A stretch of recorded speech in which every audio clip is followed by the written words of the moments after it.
उत्तर प्रदेश के बस्ती में फर्जी नंबर प्लेट लगाकर एक कार 8 सालों तक सड़कों पर फर्राटा भरती रही, लेकिन आरटीओ और ट्रैफिक विभाग को इस बात की भनक तक नहीं लगी। इस दौरान कार मालिक ने कई बार बीमा भी करवाया और सड़क हादसे होने के बाद बीमा कंपनी से क्लेम भी लिया। इसके बावजूद इसके संबंधित विभाग के जिम्मेदार इससे अनजान बने रहे। इस बात की जानकारी होने के बाद कार के ओनर ने शोरूम के मालिक तत्कालीन आरटीओ और लिपिक के खिलाफ धोखाधड़ी का मुकदमा दर्ज करवाया है। बता दें कि तत्कालीन आरटीओ वर्तमान में बांदा जिले में तैनात और संबंधित कर्मचारी अब रिटायर हो चुका है।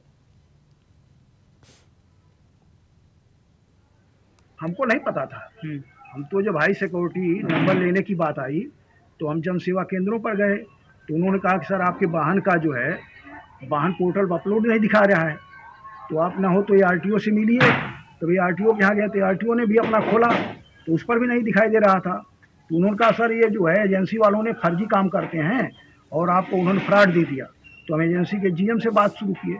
हमने कहा आपने मेरे साथ क्यों फर्जी किया? भाई हमने टैक्स आपको जमा किया था, आपने दिया था हमको, तो आरसी फर्जी कैसे हो गई? तो उन्होंने कहा नहीं सर हम फर्जी नहीं दिए, हम आएंगे आरटीओ के यहाँ बात करेंगे। वो आए रसीद वसीद लेकर के, लेकिन ये रसीद जो है वो कह रहे हैं कि ये दिखाई नहीं दे रहा हमारे NIC.com पर, ये दूसरे नंबर वाहन पर शो हो रहा है, राधेश्याम सोनी के नाम पर।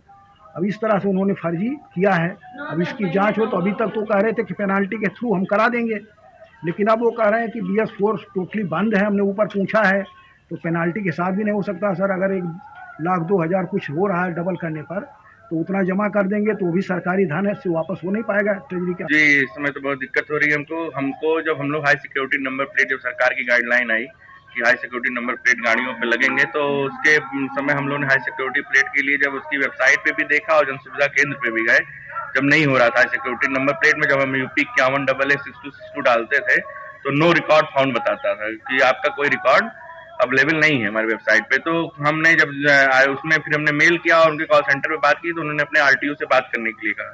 तो हम अपने आरटीओ के पास अपने जो ओरिजिनल डॉक्यूमेंट है उनके साथ गए तो आरटीओ ने उस आरसी पेपर को देखते ही कह दिया कि ये जो फॉन्ट है इस फॉन्ट में हम छापते नहीं है और ये आरसी जो है आरसी पेपर ही फर्जी है। आपको हमने 420 आपके साथ डीलर ने जो आपको आरसी दी है उसके साथ 420 का काम आपके साथ कर दिया गया।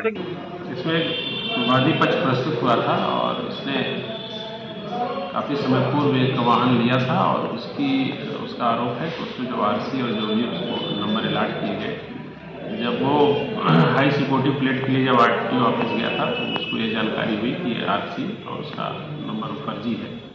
तो उसने इस आशय का एक प्रार्थना पत्र दिया था जिसमें उसने आरटीओ ऑफिस की और डीलर की मिलीभगत बताई थी।